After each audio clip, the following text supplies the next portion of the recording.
Definición de concepto y categoría. No existe un consenso sobre cuál es la definición correcta de concepto, pero generalmente se entienden como constructos psicológicos o representaciones mentales formados por propiedades semánticas que permiten al sistema del procesamiento de información realizar inferencias. Es aquí donde entran en juego las categorías, que nos ayudan a identificar conjuntos de conceptos que comparten ciertos atributos. Es evidente que no podríamos aprender ni comprender el entorno si cada fenómeno fuese procesado como único. Por eso no son tan útiles los conceptos y categorías. Históricamente ha habido dos concepciones alrededor de estos constructos, que son la concepción clásica, que fue desarrollada por Hull en 1970 con el objetivo de averiguar las leyes del aprendizaje humano de conceptos. A partir de aquí se crearon una serie de paradigmas experimentales que concluyeron que los supuestos de esta perspectiva son los conceptos bien definidos, así como la homogeneidad interna y la arbitrariedad de los mismos. Esto quiere decir que los conceptos no se adquieren siguiendo una serie de pautas regulares, sino que lo hacen de manera arbitraria. En contraposición a esto, surge la perspectiva prototípica desarrollada por Ross, que tiene dos principios básicos. Uno de ellos es la estructura correlacional del mundo, que defiende que ciertos atributos tienden a darse unidos mientras que otros rara vez o nunca son compartidos por el mismo objeto. Y la economía cognitiva, que defiende que es posible conseguir la mayor información del entorno utilizando el menor número de recursos cognitivos posibles. Y esto ayuda mucho a la categorización. Dentro de este modelo también tenemos dos dimensiones, una vertical y otra horizontal. La primera de ellas defiende que las categorías tienen diferentes grados de abstracción e inclusividad y que se organizan formando jerarquías que se conocen como taxonomías y que tienen tres niveles básicos. Las categorías básicas, que son objetos de nuestro mundo perceptivo, las categorías supraordinadas, que incluyen las categorías básicas, y las categorías subordinadas, que son las que tienen el menor número de abstracción e inclusividad. En cuanto a la dimensión horizontal, esta hace referencia a la estructura interna y está basada en la tipicidad, es decir, en el efecto que tiene el elemento más estereotipado o prototípico de la categoría, ya que sirve como punto de referencia para toda la categoría. La aplicación psicológica de los conceptos y las categorías. En primer lugar, la estructura difusa de las categorías se manifiesta en la lógica natural del hombre de la calle, ya que en el lenguaje natural y el razonamiento práctico, las proposiciones no son únicamente verdaderas o falsas, sino que admiten una gradación de valores de verdad. En segundo lugar, el efecto de tipicidad de determinados ejemplares respecto a una categoría presenta efectos psicológicos que nos permiten acceder al contenido de nuestros conceptos y al modo en que los aplicamos en la vida cotidiana. Además, dicho efecto de tipicidad también nos permite explicar nuestro comportamiento en la identificación de objetos, en el recuerdo de ejemplares de determinadas categorías o en el modo en que utilizamos nuestros conceptos a la hora de razonar o establecer conclusiones sobre el comportamiento y las propiedades de determinados objetos. Dicho efecto de tipicidad presenta diferentes formas de manifestarse. Una de ellas son los juicios de tipicidad, sobre todo mediante tareas de categorización, donde el sujeto tiene que decir lo más rápido posible si una serie de objetos pertenece o no a una determinada categoría. En este tipo de pruebas el tiempo de decisión será menor en aquellos ejemplares que resulten más típicos a diferencia de aquellos considerados atípicos. Otra forma de manifestarse es mediante la definición de categorías, donde se considera mayor la tipicidad de un ejemplar cuyos atributos definitorios sean más representativos de la categoría. Los marcadores lingüísticos, especialmente los marcadores por excelencia y en cierto sentido, también permiten determinar los diferentes grados de pertenencia categorial, indicando una posición prototípica o periférica de un determinado ejemplar dentro de una categoría. En el ámbito de la psicología social, dicho efecto de tipicidad también se manifiesta en la homogeneidad existente entre grupos de hombres masculinos y mujeres femeninas, mediante un dimorfismo sexual claro que establece roles diferentes para cada sexo, mientras que la masculinidad en las mujeres y la feminidad en los hombres es considerada típica. Mediante la realización de estudios se demostró la influencia del nivel de estereotipia sexual en la identificación con los roles de género. De este modo, el nivel de estereotipia era significativamente mayor en la categoría de hombres y mujeres con una identidad típica respecto a aquellos con una identidad típica. En cuanto a los factores ambientales, biológicos y culturales que determinan las categorías, cabe destacar la perspectiva relativista de Worf, la cual defiende que las diferencias lingüísticas entre culturas se deben a concepciones mentales de la realidad diversas. Y también cabe destacar el realismo crítico de Ross, el cual defiende que las categorías son determinadas por la estructura correlacional del ambiente, pero el organismo modula dicha información seleccionando el tipo de propiedades y el dominio de las pautas correlacionales del medio, exagerando la regularidad de los fenómenos, como en el caso de la categorización hombre-mujer, donde se exagera la regularidad de la feminidad en las mujeres y la masculinidad en los hombres, y mediante sesgos culturales individuales, como es el caso de una tribu de la selva amazónica, la cual puede disponer de una articulada taxonomía de plantas y animales ecuatoriales, pero sin embargo no cuenta con ningún concepto sobre la nieve, el hielo o los glaciares.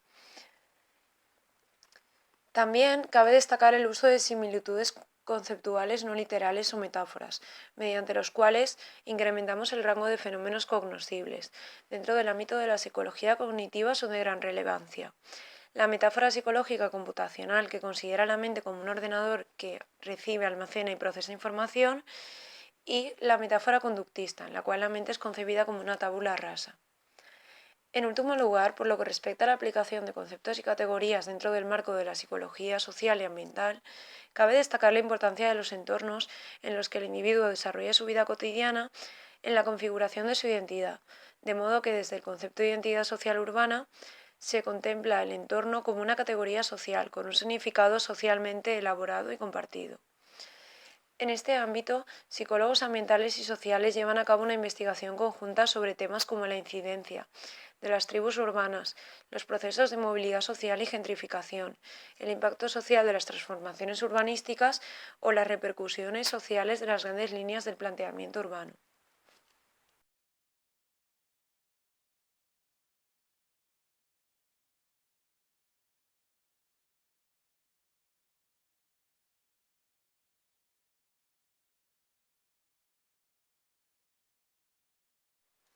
El concepto de identidad social urbana, donde el entorno es considerado una categoría social con un significado socialmente elaborado y compartido a partir del sentimiento de pertenencia o afiliación de los miembros de dicha categoría social o comunidad, lo hemos relacionado con el movimiento Pantera Negra de autodefensa, presente en la película estadounidense Black Panther, así como en el documental Panteras Negras, todo el poder para el pueblo.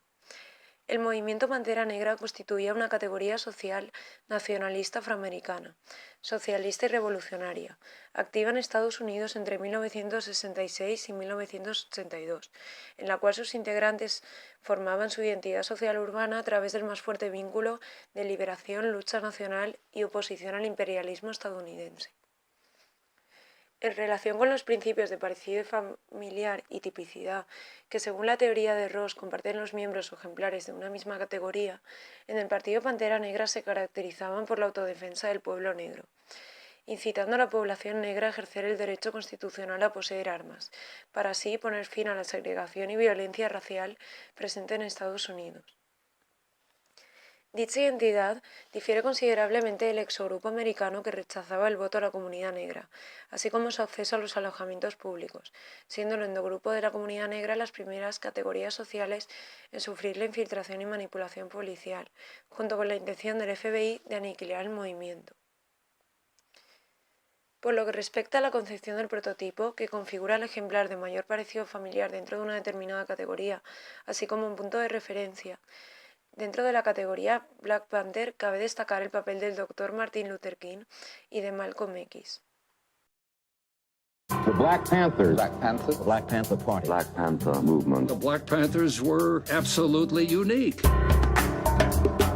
Being black in America meant that you didn't walk down the street with the same sense of safety and the sense of privilege as a white person. Attack dogs, fire hoses. Police jump on you, beat you up, put the gun at your head. This is what we were going through on a daily basis. We stand on the eve of a black revolution, brothers. Now we have voices within the community that we're not going to continue to turn the other cheek. We want black Second Amendment guarantees the citizen a right to bear arms on public property. We're going to carry our guns and we're going to follow the police. We're going to maintain a legal distance, ready to throw down if necessary. Anyone who would approve of this kind of demonstration must be out of their mind. God help me, son.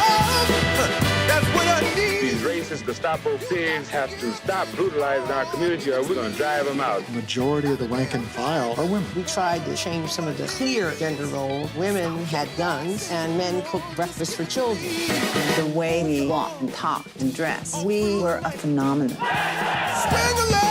The Black Panthers really understood the media. They used us to their advantage. Chairman of the Black Panther Party, and here he is. They tapped the phone. The phone is probably hooked up to the White House. You read the Black Panther Party newspaper? Yes, I do. Why? Because I'm black and I'm proud.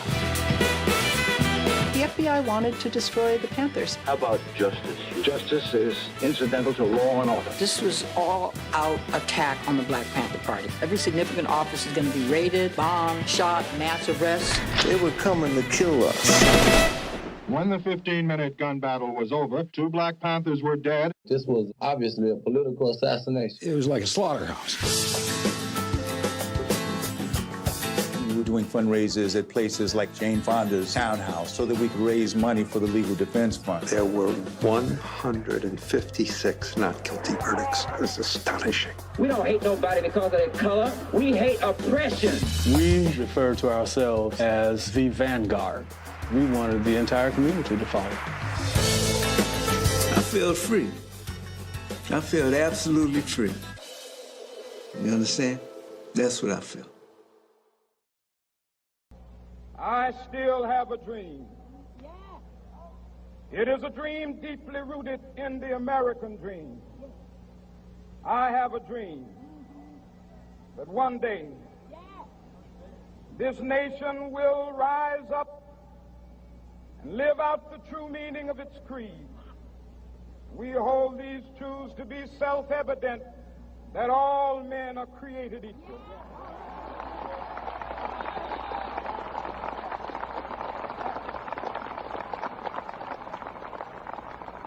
I have a dream that one day on the red hills of Georgia, the sons of former slaves and the sons of former slave owners will be able to sit down together at the table of brotherhood.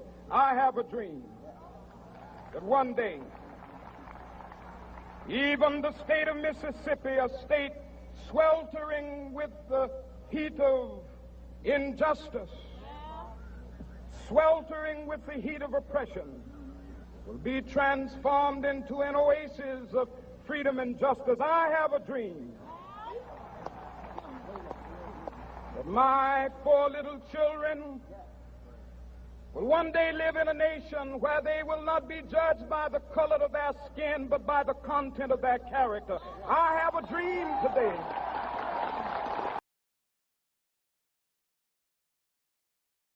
One white man named Lincoln supposedly fought the Civil War to solve the race problem, and the problem is still here. Another white man named Lincoln, again the same white man, issued the Emancipation Proclamation to solve the race problem, and the problem is still here. Some more white liberals came along with the 13th, 14th, and 5th Amendments, which were supposed to solve the race problem. The problem is still here. 9 years ago, 9 more white liberals, so-called, came up with what they call a Supreme Court desegregation decision, and the problem is still here. And then another white man named Kennedy came along running for president and told Negroes what all he was going to do for them if they voted for him, and they voted for him 80%. He's been in office now for 3 years, and the problem is still here. When the police dogs were biting black women and black children and black babies in Birmingham, Alabama, that Kennedy talked about what he couldn't do because no federal law had been violated. And as soon as the Negroes exploded and began to protect themselves and got the best of the crackers in Birmingham, then Kennedy sent for the troops. And there was no, he didn't have any new law. When he sent for the troops when the Negroes erupted, than he had at the time when whites were erupting. So we are within our rights and with justice, with justification, when we express doubt concerning the ability of the white man to solve our problem, and also when we express doubt concerning his integrity, concerning his sincerity. Because you will have to confess that the problem has been around here for a long time, and whites have been saying the same thing about it for the past 100 years, and there's no nearer a solution today than there was 100 years ago.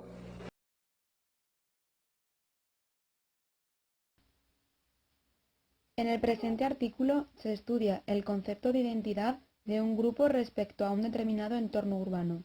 De este modo, los entornos urbanos son entendidos como categorizaciones del self en un determinado nivel de abstracción grupal, ya que el sentido de pertenencia o la identificación con determinadas categorías sociales también incluye el sentido de pertenencia a determinados entornos significativos para el grupo. El espacio urbano representa a nivel simbólico un conjunto de particularidades que definen a sus habitantes como pertenecientes a una determinada categoría urbana en un nivel de abstracción intermedio de categorizaciones endogrupo-exogrupo, y los diferencia del resto de personas en base a los contenidos o dimensiones relevantes de esa categoría en el mismo nivel de abstracción.